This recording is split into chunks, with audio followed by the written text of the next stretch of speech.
chance to make a first impression. Make it one that will set you apart, build confidence, and reflect who you are. Building your 5-star personal brand is a great way to improve your skills and knowledge. If you have any questions for me or any of my guests, please email me at grant.mcgaw@5starbdm.com. Now, let's begin with our next episode on the Follow the Brand TV.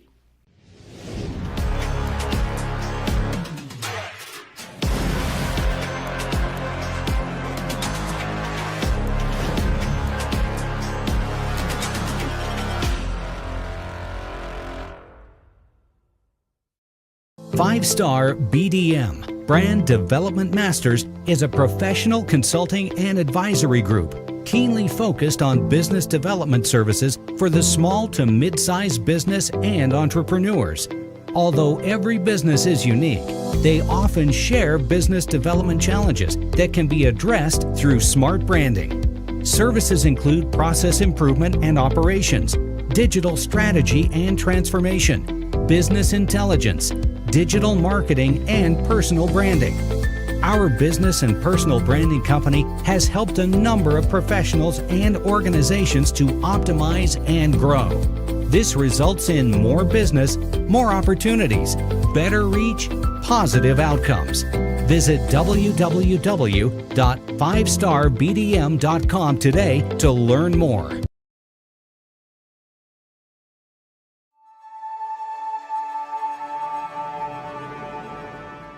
Veterans face unique health challenges after service, often unmet by civilian healthcare systems. Ronald Steptoe and Warrior-Centric Health are on a mission to change that.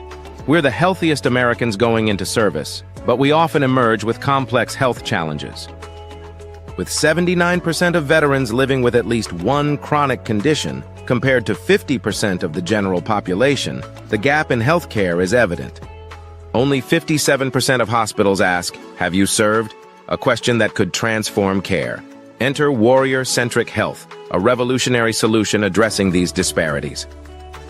This initiative is not just about healthcare, it's about honoring those who've served. We represent America, and we're redefining how healthcare systems care for our heroes. By turning challenges into actionable solutions, they aim to create a system that truly serves veterans. This is a $300 billion market opportunity, but it's more than just numbers. It's about serving those who've served us. Warrior-Centric Health is unlocking untapped potential, ensuring veterans receive the care they deserve. This isn't just a platform, it's a movement to bridge the gap in veteran healthcare. Steptoe's vision is clear: to transform veteran healthcare into a system that is profitable, impactful, and transformative. Warrior-Centric Health is leading the charge, turning healthcare challenges into opportunities for growth and change. Join the movement where innovation meets impact. Follow the Brand Podcast on Spotify, Apple Podcasts, and 5-Star BDM. And the interesting thing about Microsoft, most people don't know, is they have a healthcare division. And one of the key areas they have a focus on is population health and health equity. KPMG has a full health equity division. So people have recognized that this is a space. This is important. Medical care is critical for our nation to hopefully help us be able to moderate this increase in GDP in reference to a percentage of GDP that healthcare has. And one of the ways to do that is making sure that we bring equitable care.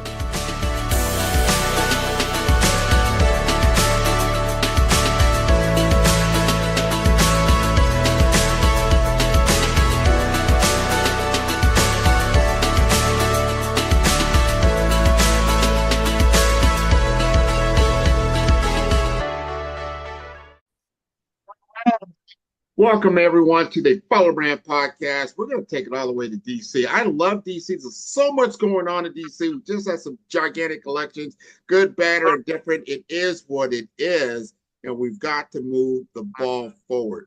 Now, I met my next guest at the NAHSE conference in Fort Lauderdale. He was in my town, so I got to be there. And he was one of the first speakers that I encountered, and I was blown away by some of the things that he was talking about, and especially when it comes to our veterans and healthcare.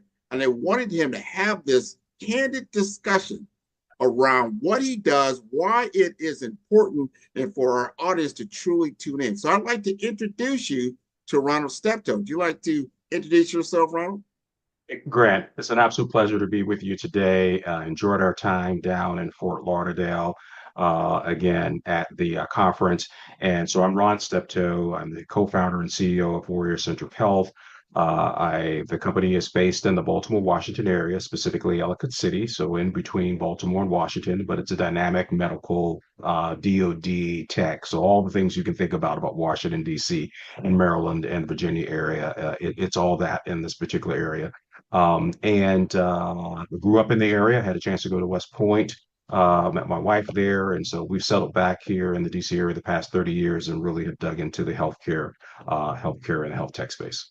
This is wonderful. And I like that. I like to get a little bit of that background story. That's the first question I want to talk about. That's the Warrior Centric Health. That is your company. You started it a while back, but there's a why. Like, why did you feel this was important for you to get started, and what is the organization all about?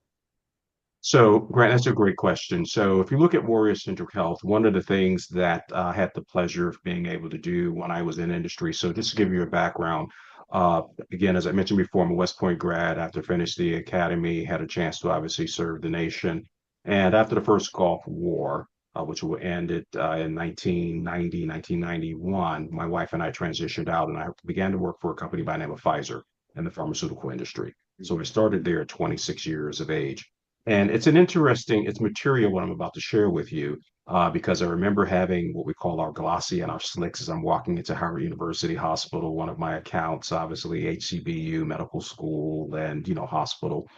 And I go to the physicians and I say, hey, look, for this particular medication, this is the dosage you need. And they look at me and say, young man, I understand what your slicks are saying, but let me tell you what I have to do to actually get the blood pressure. I have to use double the dose or 3 times the dose to get the same effect. And at that point, I had a real on the ground understanding that while we may do certain things the same way for patients, we may have to treat them differently to get the same equal results. And I learned that at the age of 26. I stayed in the industry, in the pharmaceutical industry, for about for 14 years. So I left at 40. So really a critical part of my maturation in business as well as a professional. And one of the things I was fortunate to be able to do my last 8 years working in the industry, in the pharmaceutical industry, but specifically for Pfizer, is I led the national ad hoc team called the Multicultural Business Team. What we know today as healthcare equity, healthcare disparities. I actually designed the business model for on how we were going to address that. So that's where I was able to connect the dots between, hey, there is this disparity, there are these inefficiency. Where is the business related to bringing efficiency? And I began to look at that at a very early age for understanding kind of the science and medicine at 26. From 30 to 40, really getting into the business of it. I'm now 59 years old, going into 60. And so it's been a lifelong journey to be here today. But I think those are some foundational components to kind of understand what took me on this journey to get here. Heck of a story. And to realize that medicine, just like in a lot of things, you can't treat everything the same way. There's a precision to certain things. And then there is some customization, some personalization that needs to take place. So it's just not cookie cutter. I want to understand now, there's challenges. One thing I know from your talk that you did back in Fort Lauderdale was around the facts of the data that was coming out around health equity and the veteran world and the healthcare world. I found the information to be startling. Now, that could be for me, maybe it's common knowledge. I don't think so. Talk to us a little bit more about that, bridging that gap and the challenges that you come across when you're bridging veterans and underrepresented minorities in the healthcare system. So I think a few things. One, when we look at the military community, I think the thing to start out with is we were and are the healthiest Americans to go into the service. There's a lot of different qualifications, and only less than 25% of folks actually meet the physical qualifications and other qualifications they have to actually even join the military. Okay, so let's put that there. The challenge is the military is exempt from OSHA requirements during training and deployment. How Mhm. can you have OSHA and do what we do?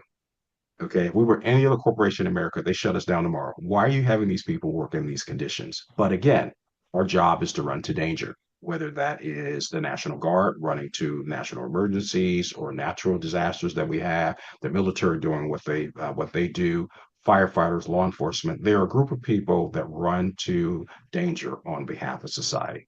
Okay, so let's put that there. What that then means, though, is that because of the nature of the work and the prolonged exposure that we do have, there is then a subsequent health consequence to that. So what you'll see on the other side of that is 79% of veterans have at least one chronic condition compared to 50% of the general population. When you look at our rates of cardiovascular disease, cancer, ambulatory issues, orthopedic issues, our respiratory health issues, it's significantly higher, anywhere from 10% to 30% to 40% higher than the general population. And so, what is important to recognize in that context is that that is really one of the key components that makes us a vulnerable population, is because of the disparity and the higher prevalence of health conditions that we have compared to the general population. And people just maybe haven't thought about us in that way in the aggregate. Very important. You bring up a good point. I mean, it should be just like in front of us. It's like firemen, police, they go into certain areas, certain situations that the normal population does not. And then you're going to have adverse effects that come out of that. But you brought up something, and I never forget this because you're a data guy, and I'm a data guy. Right. You got a proprietary platform that we'll talk about as well. And you were saying, hey, you go to the hospital, you just any healthcare, you get a form, and on that form you got to fill it out. And on that form, some of them, not all of them, but some of them don't really talk about your military experience as a part of the intake. You talk about, yeah, your past history, your family history, to understand, comorbidities that might, be or not be. But this is not there because that's missed. Then you have adverse effects come out of that. Talk to us about that, and then talk to us also about your proprietary system that you made with your business. Yeah. So I think that's another interesting question. So let's kind of walk this back a little bit. So first, only about 57% of hospitals ask the question, have you served? And less than 10% do anything with the information, according to an American Hospital Association Institute for Diversity report. Okay, so we recognize that as a specific challenge. The reason that has been a challenge and is a particular challenge today when we talk about the warrior community. And when I say the warrior community, I include veterans, active duty, National Guard reserves, and their families. The reason that's a challenge in today's world, when we look at social determinants of health, is some of the key areas that we are now in our health systems monitoring is: what is the occupation? What is the education? What is the transportation of patients? What does the housing look like? Because we know from the front end of things, these social dynamics actually have an impact on health. In fact, 80% of health is really related to the social determinants of health. There's one other area, though, that we don't speak that much about, and I think is a critical area that is we're trying to bring forward in the discussion, and that's environment. What has been the built and work environment and the lived environment that someone is in? And that's where the military and veteran community, when we don't ask that question, becomes a key issue that we're not capturing. So the fact that we don't ask the question about military service or military affiliation to include the families is what's creating that gap right up in front. So let's again walk back a little bit further. Mm-hmm. With the World War II, we actually, I'm going to walk it back even further. After the Civil War, we actually, as a nation, particularly from the Union side of the house, actually tracked the lifespan of individuals that had served in the military. In fact, there was a study of about 35,000 individuals, and they followed them throughout their life. And what they were able to do was to say, how does trauma impact someone's health condition? And so they looked at 4 areas. Were they a POW? Were they injured during the service of the Civil War? What was their age? And then how many people were killed in their unit? The POWs, and if you're injured, that has a material impact on the health conditions that you have, whether it be cardiovascular, GI, nervosa, various other things in reference to the central nervous system. And they then looked at the age. What a lot of people don't know is we had people fighting in the Civil War that were 9 years old up to 17. That was one of the early age brackets. And obviously staggered all the way through to 31. What they found is that people between 9 and 17 that lived a long life wind up having higher incidence of various chronic health conditions than if they were older. Okay. So, and then the number of people that died in your unit had an impact, material impact on your long-term health outcomes. And they actually tracked people by whatever their profession was, whether they're a farmer, whether they're a carpenter, whether they were this. My point is back over 100 years ago, we thought social determinants of health was important. Yeah. And kept it. In the context now, moving forward to now the electronic health record, looking at post-Vietnam, to World War II, we used to ask the question whether or not you served. But when Vietnam era came, there was a lot of stigma in reference to military service. And so somehow it just started to be taken out of the records of asking people about that. And so we transitioned to electronic health records. We just missed it. It's one of those situations where we wind up finding ourselves where we just, we found ourselves, and who knew we were going to 20 years of war. And so all these things coalesce to where we have this massive gap, and Warrior Centric Health's role and responsibility is to, one, address that. And I can now talk about the platform. And I wanted to kind of give that historical perspective. Great segue. Nothing's new under the sun. We've known how to block and tackle relative to this, and we just need to tighten a few things up. And we think that we have the capabilities and technologies to do that now.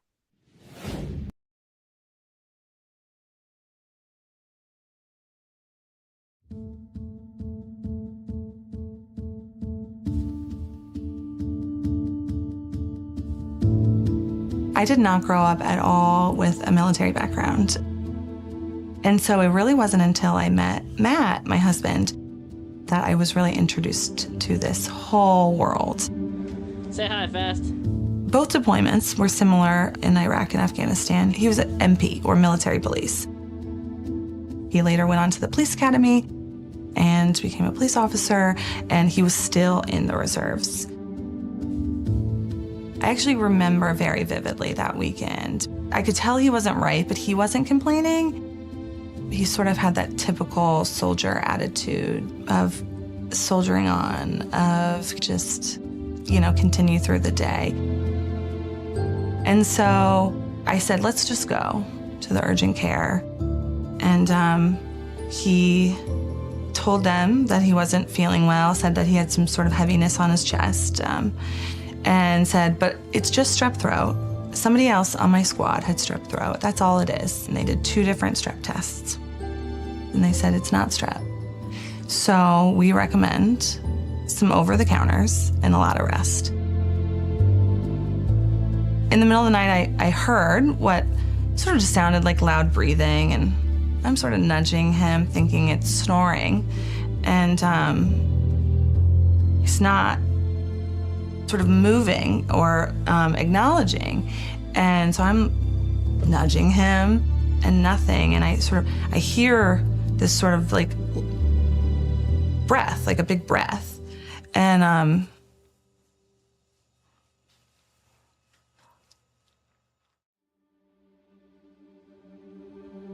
then we buried him the following Monday. It wasn't possible. I know everybody says there's no way that could happen. He's healthy, all these things, or he's young, he's invincible. The story didn't play out that way. That wasn't how the story was gonna go.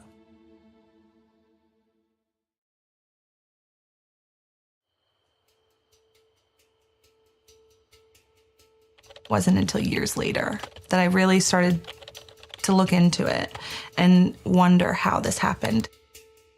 I'm looking at everything. I am 2 a.m. researching anything I can find. And so it really was trying to piece together a massive puzzle. Both deployments were similar. There were high levels of toxins. That was not something that would be allowed here in the States. So he was breathing that in, and he was right there. He ultimately passed away from myocarditis, which is a scarring of the heart and the lung tissue. I think we know more and more that it's causing issues that might not be impacting people today, but if you think about myocarditis, that alone is something that people can have quietly. And what happened was he just got a viral infection, and his body was not able to handle that. He literally was at work the day that he came home and never woke up. I think my husband's reluctance to talk about it is probably a shared experience with a lot of veterans. You're sort of taught to keep going. Had they asked the question, had somebody made a connection of, this person's sick, they're complaining about their chest, and they were also deployed in a combat zone, we might want to do additional testing. Any raising of the hand to say, I think something's wrong, is deemed weakness. And I think that's what I would change, is to remove the stigma of weakness around saying I'm not well.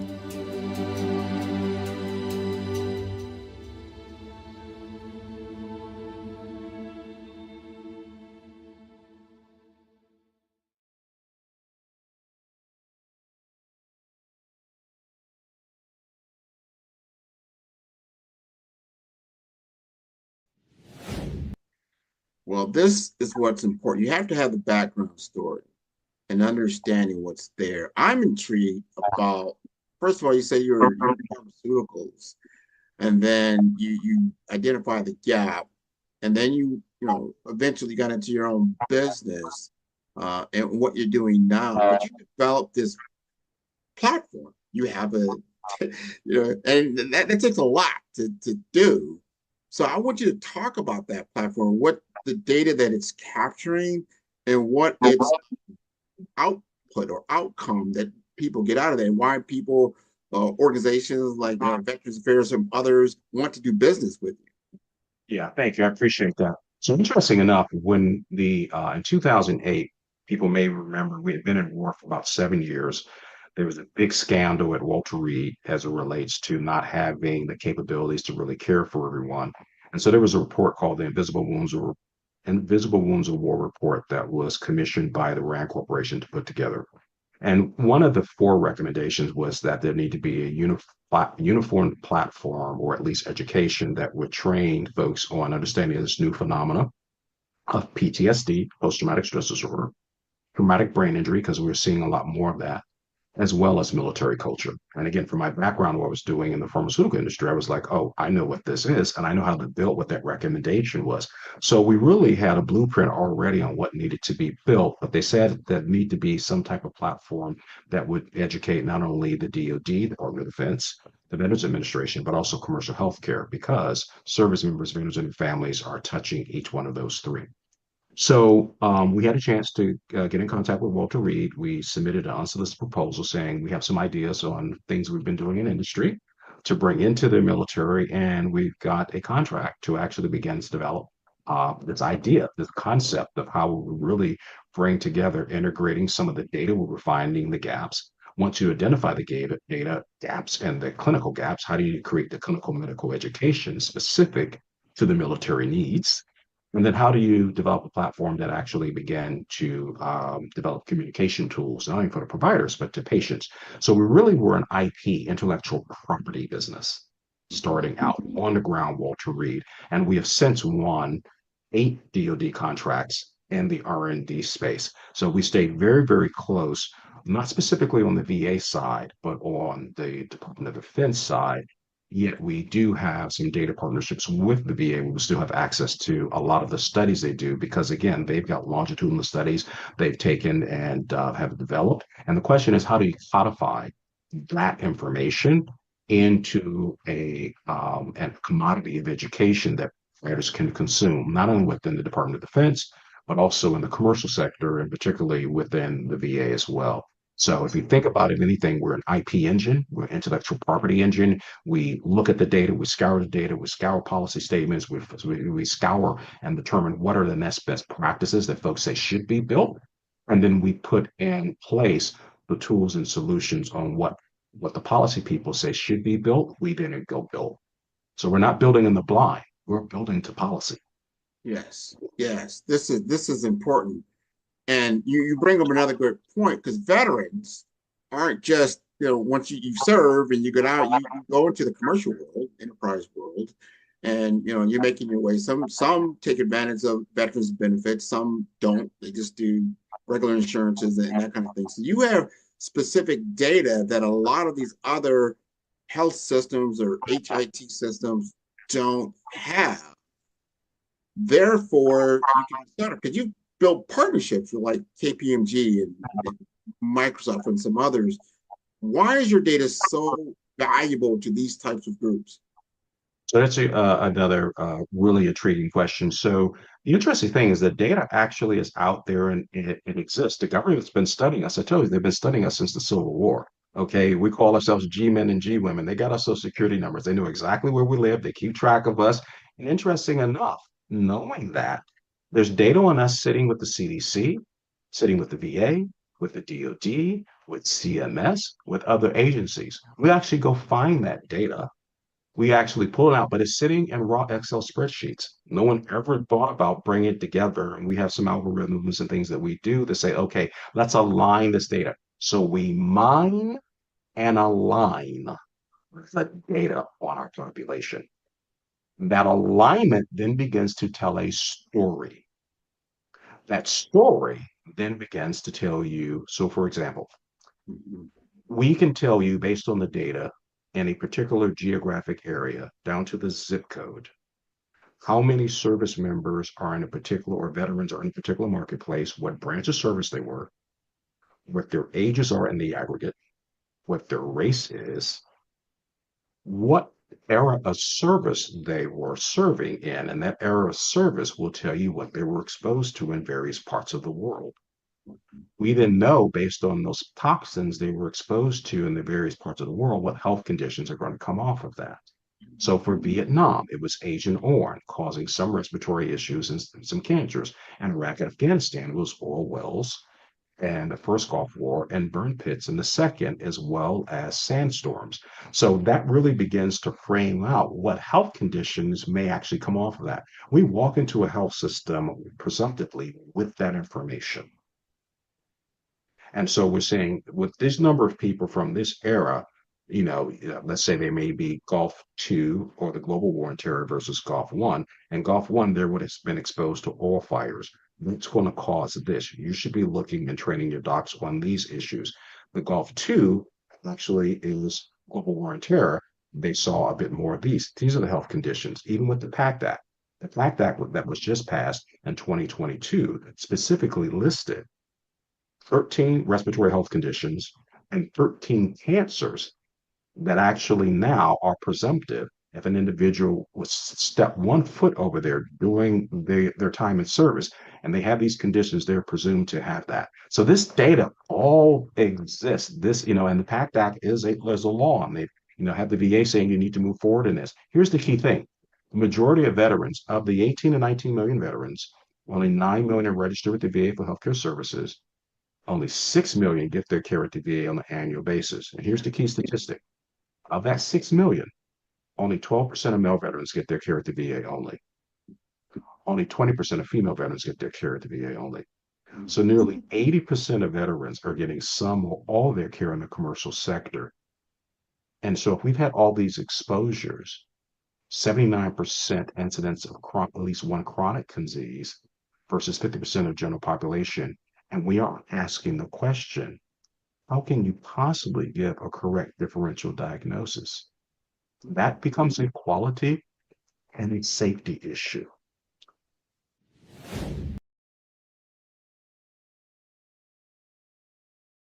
Brain injury and post-traumatic stress disorder are two well-known signature wounds of the wars in Iraq and Afghanistan. But for some, their injury is hidden. Tens of thousands of U.S. veterans who served in Afghanistan and Iraq are sick and have had to fight to get their illnesses recognized as linked to their service.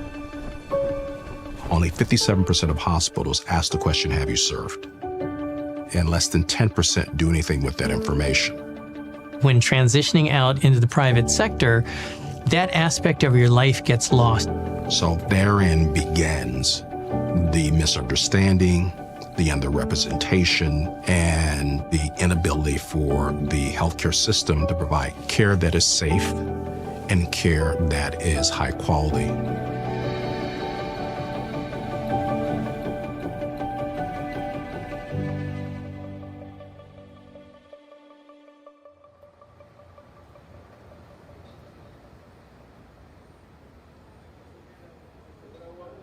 Of the 1.6 million individuals that have been deployed to Iraq and Afghanistan, about 300,000 we estimate will suffer from post-traumatic stress disorder, PTSD, and another 340,000 will suffer from traumatic brain injury, TBI. This is healthcare disparities. When I went in, I was connected to a combat support hospital, and the call came that we had an emergency coming. And I'll never forget the helicopter coming in, and it came in so fast. They asked me to switch and go to chest compressions, and I remember for about 40 minutes doing chest compressions, and every time that I would do the compressions, blood would just shoot out. Every little bit of our life adds up to who we are. But if there's been trauma in your life, that adds up as well. The reality of that really hit me. I came home a different person. And my wife was young. The person she married wasn't the same that came home. No civilian doctor has ever asked me about my military service. Unfortunately, most do not recognize that they are serving the military and veteran community. There is a general assumption that veterans get all their care at the VA. Of the 18 to 19 million veterans that exist, about 9 million are registered with the Veterans Health Administration. Only 6 million veterans get their care at the VA on an annual basis. Of the 6 million that get their care at the VA, only 12% of male veterans get their care at the VA only. Only 20% of female veterans get their care at the VA only, which means close to 80 to 90% of veterans are getting some or all of their care in the commercial healthcare sector. So I think one of the most important things is asking the questions when a patient comes in, have you ever served? And if so, did you deploy? If you serve in a desert environment, and a very arid environment, if you serve in the jungles, all of those things can adversely impact your healthcare, not just when you're actually serving there, but for years down the line. That means that they have environmental exposures that we've now seen via the PACT Act that are not being caught and assessed early enough in the commercial sector. When I went to work in that hospital, the entire time we were there was when they had lit all the burning oil wells. 7 or 8 months after I got back, I was working for a company, and when I first went to work for them, I had to take a breathing test, and I failed it twice. And I collapsed in the middle of the night on the job, just went out. And it wasn't until my amazing nurse practitioner, she heard something, and she said, I want to get you a PFT test. Let's begin to ask the question, have you served? Let's get the social history, and let's get ahead of the curve and really put together a care plan that we think can optimize not only improving safety for service members, veterans, and their families, but also the quality of care that's delivered to them. So we actually memorialized that in the electronic health record. If we admitted you as an inpatient, we identified you with a wristband to indicate that you were military. You just want to be as respectful as possible. Because their service has been impactful and their service means something, and they should live the best life possible. One of the ways we can help is to help our service members be healthy and well. And the commercial healthcare sector has the capacity to do that.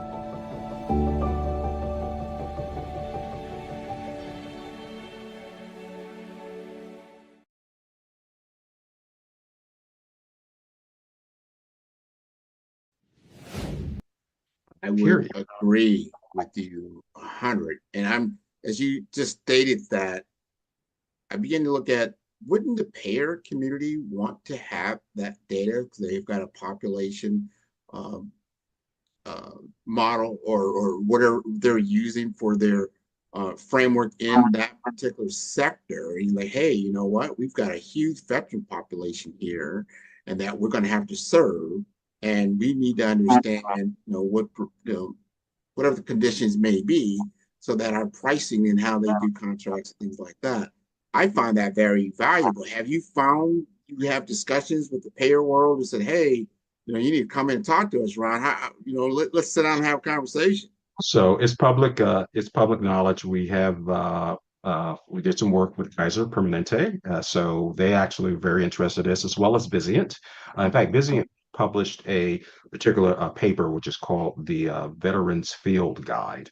And what happened was in 2014, 2016, we worked on a data project with Lehigh Valley Health Network. And they had some military folks that were there. And Lehigh Valley was really, from what I could see, and I've been all around the country, was the first health system to uniformly begin. They asked the question, have you served? At the time, they had 5 hospitals. So they actually went in, adjusted their EHR. But most people don't know, it's not audit. The veteran, while it may be an Epic and Cerner, it's not automatically turned on. You have to go turn it on. Okay. And then even if you turn it on, does it ask a series of questions like, when did you serve? Where did you serve? All those things. So that's a gap that's in the market right now that we're addressing. Anyway, they began to ask the question, have you served? And here's what they found out.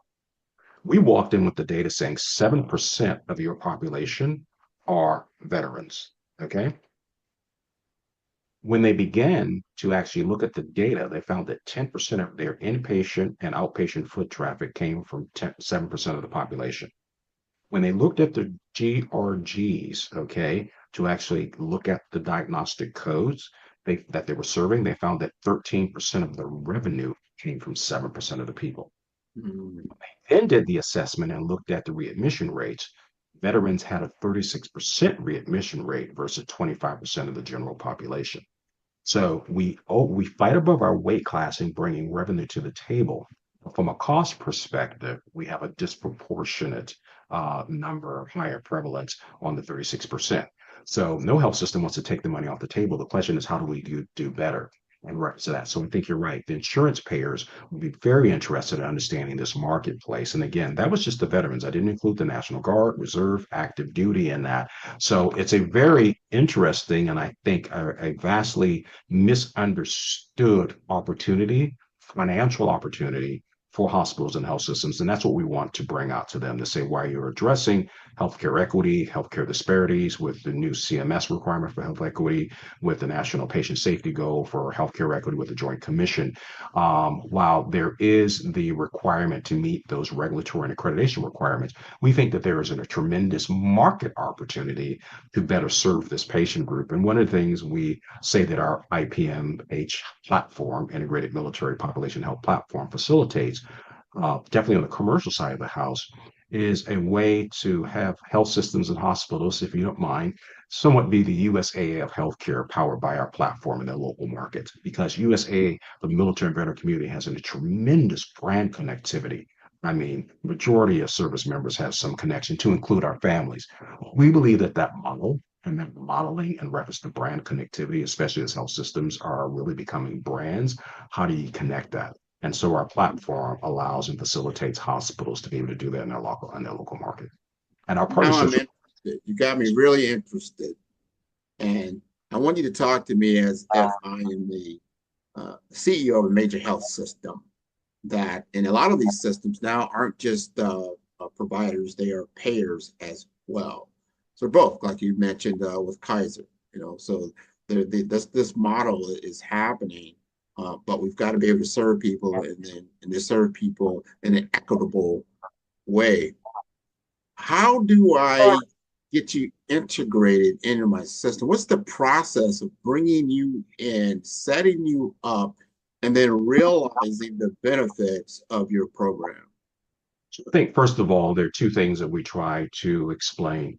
And what we did with our platform was align it to something that hospitals have to do. Because right now, they're so busy. I mean, so many new technologies, new platforms are coming. How do you make a choice? They just don't have time and space. So I think it was very fortuitous for us to be able to say, okay, wait a second, our platform really aligns in principle with each one of the elements of the National Patient Safety Goal to improve healthcare equity that the Joint Commission has come out with. Each one of the 6 pillars, the first one being that, hey, look, we need to identify a leader. Number 2, we need to stratify the health-related social needs. Number 3, we need to determine what the gaps are. You then need to determine what are the best practices for processes and training. You need to evaluate your action plan that needs to be written down. You need to assess that action plan and need to report that out. Well, through our partnership with Microsoft, all of our IP that facilitates that sits in almost every computer or every hospital and health system. They all have Microsoft. So literally, email, password, you're into our platform. Pretty simple. Nice. Number 2, how do you then make sure that while the intellectual property on the data and the education and communication tools are being dispersed in a programmatic way to align with the National Patient Safety Goal for healthcare equity with the Joint Commission and CMS requirements, how do you then make sure you have the proper implementation science? And that's where KPMG comes to the table. They're excellent at making sure that we're able to have that assessment. So it's a collaborative teamwork where we're using the National Patient Safety Goal as a thing that the hospitals have to do. The question is they have to pick a population. So is that going to be people of color? Could it be LGBTQ? Could it be the elderly? Could it be maternal care? What we say in our context is that the majority of those individuals are in our community anyway. So if you're picking us first, at least pick a second, because we represent America. So that's point number 1 in reference to a regulatory accreditation requirement. You have to do something. So this is a population. Then there's also the business side. The business side is, wait a second, 97% of service members have some level of insurance compared to high 80s or 90% of the general population.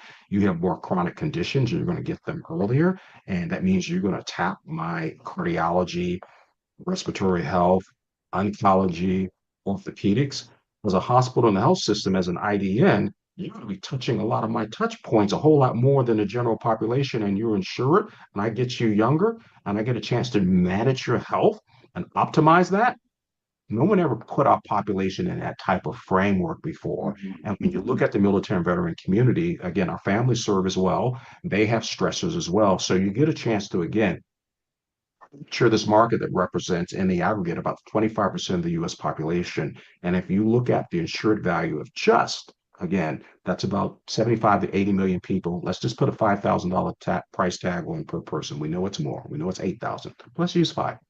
That's $300 billion of annual insured value that is flowing through hospitals, many of which they don't even know exist, and they haven't connected their brand to it. So it's a market to grab. And then number 2, that is $100 billion more than the entire oil and gas revenues in the United States. So it is an incredible market opportunity in addition to an opportunity to fulfill a regulatory requirement. And at the end of the day, from a social perspective, we're taking care of those folks that run to danger on our behalf. So you're fulfilling also a public safety and national security, fulfilling on, I say, the mission of making sure our nation stays secure, because not many people run to danger, and we don't take care of them. That could create some challenges for us moving forward in the future as a nation.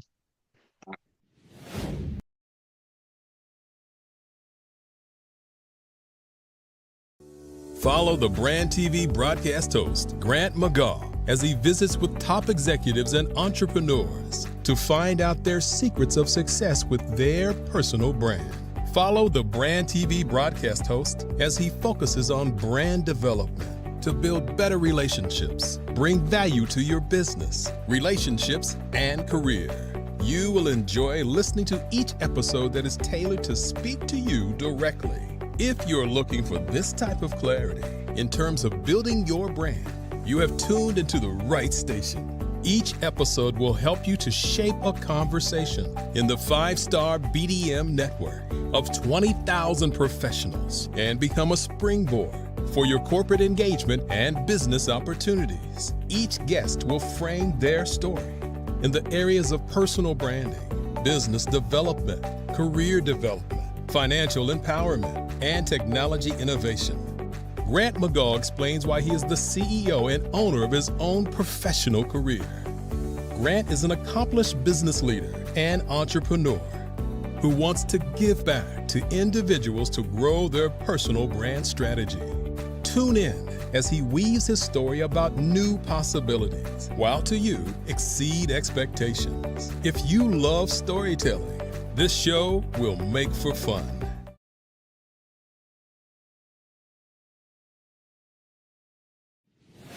I totally agree with that. You tick two of my buckets in that. First of all, it's profitable. It makes financial sense. And then it has social impact.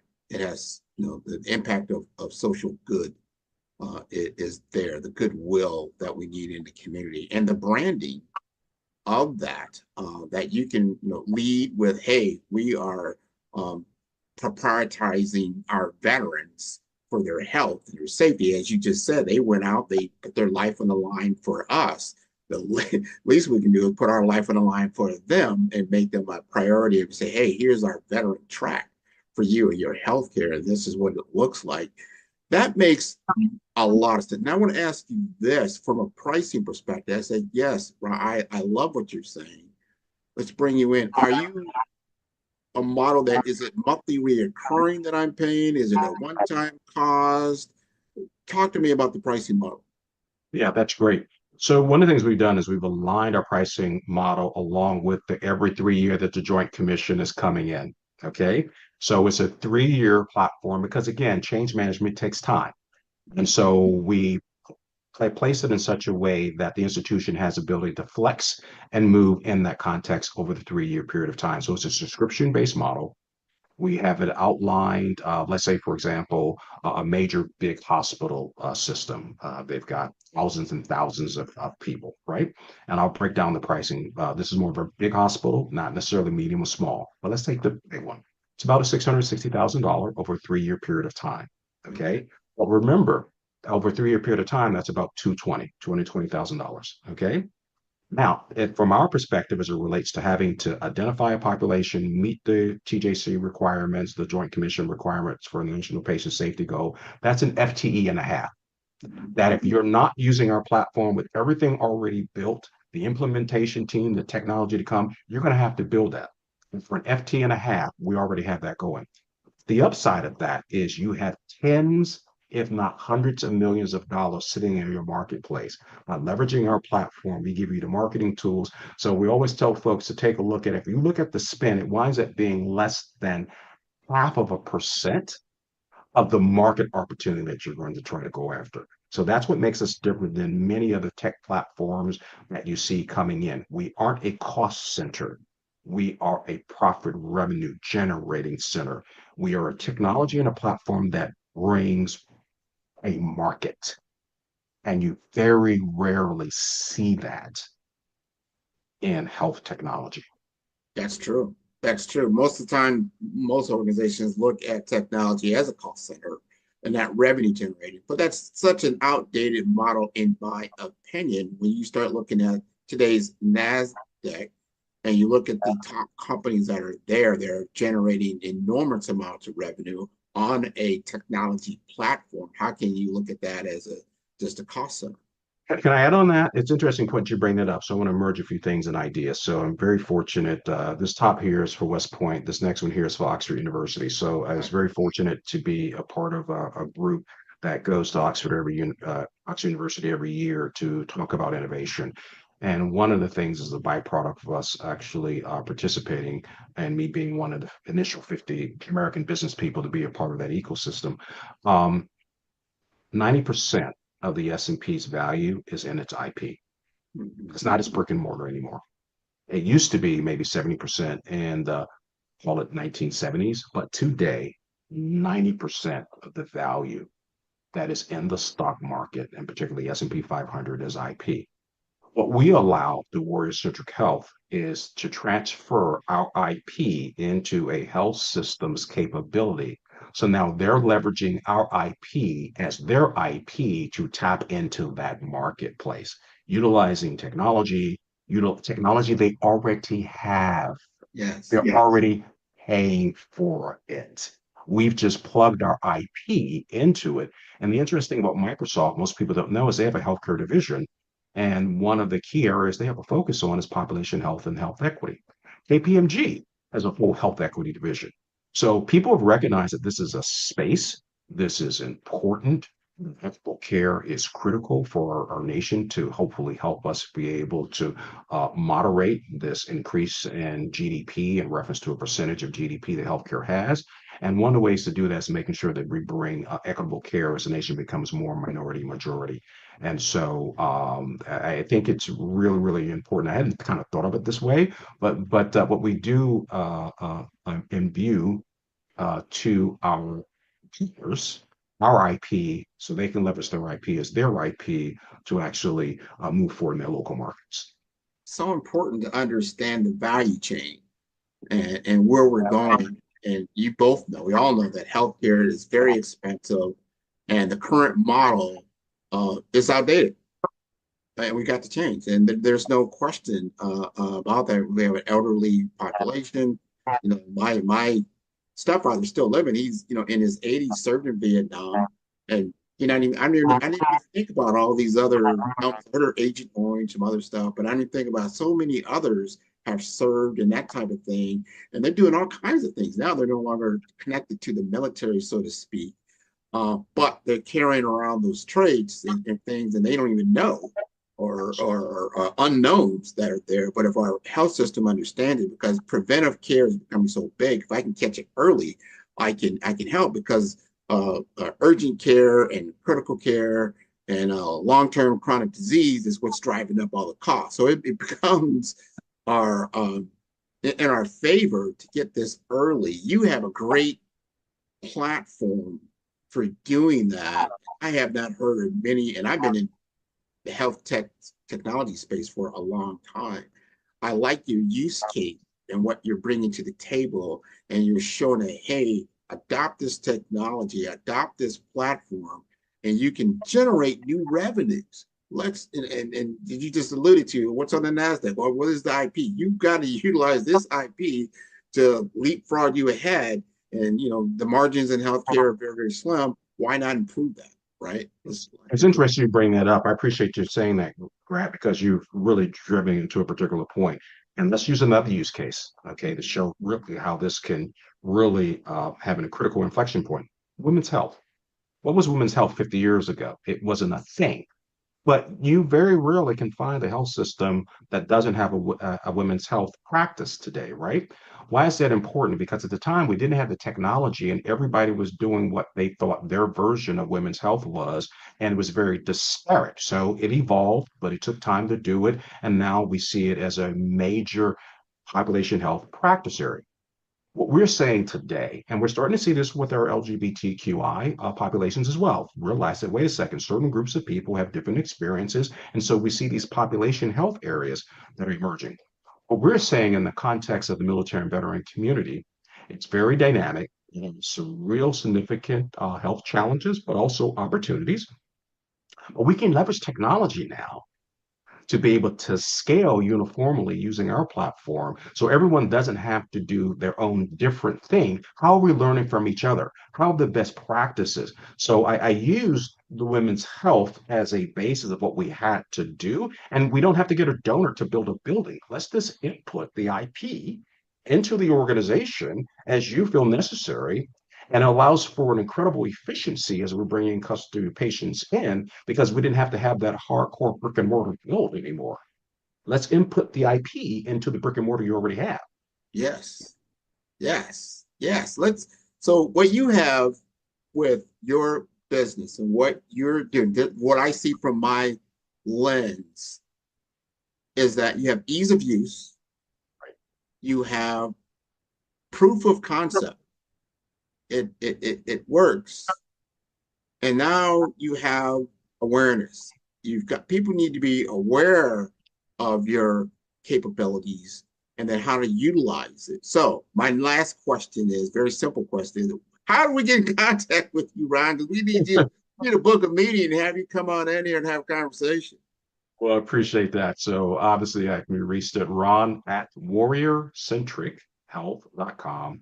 Obviously you can be reached on Twitter, LinkedIn, and Facebook as well. But direct email to myself would be great, or admin at Warrior Centric Health will get to my assistant and she will forward that on to me. But I appreciate the opportunity. I think that this is a tremendous time for us in this nation. I think it's a tremendous time for us to move ourselves forward. And I think with technology, with partnerships, we have a tremendous opportunity to move the needle and really allow for some incredible transformations to take place. Absolutely. You've opened my eyes. When I first was introduced to you and your business, I kept thinking of it from a military standpoint that, all right, that's just in the service world, not looking at, no, it's a veteran. So as a veteran, you're in everywhere. They're everywhere. They're not just, just connected to the active service, as you were saying before. It's not just a federal government type of application that you have. Is actually very commercial, very enterprise centric, that includes all these different levels because it's people centric, and you're focused on this population that is underserved. How can we do that? And before I let you go, because you mentioned something to me earlier, so important. We just celebrated Veterans Day earlier in November, but you have stated that it's looked upon a little bit differently. Talk to us about that. Yeah, so we've recognized that obviously Veterans Day, while absolutely awesome for us to recognize that, we now have Veterans and Military Families Month. So, the nation, the U.S., I will give us credit compared to other nations, believe it or not, many other nations don't revere the people that have served as we have done in this country. So we obviously have Veterans Month, which is awesome, but we also have Memorial Day that comes up, and we have the 4th of July that comes up. So, we've got this, we have this we have this awareness, which is really, really cool. But the fact that we focused on a particular month in November is awesome. So this is very, very timely, and I appreciate this opportunity. Warrior Centric Health is on my radar. I want to get you plugged in. I want to see you down in South Florida doing some major business with our healthcare systems here, and that we can make a major impact. Well, we would love that, because the number one number of veterans is in California, number 2 is Texas, and number 3 is Florida. Well, with that said, this is wonderful, and I want to encourage your entire audience to tune in to all the episodes of Follow the Brand. They can do so at 5. That's the number 5, Star BDM. It's STAR, B Brand, D for Development, Infomasters.com. This has been wonderful. I want you to continue to do what you're doing and to have a very wonderful holiday season and into the Happy New Year of 2025. To you and your family, Grant, and your audience, wishing you all the very same. Thank you very much. Tune in for our next show or click on our website at www.5starbdm/followthebrandtv. Thank you.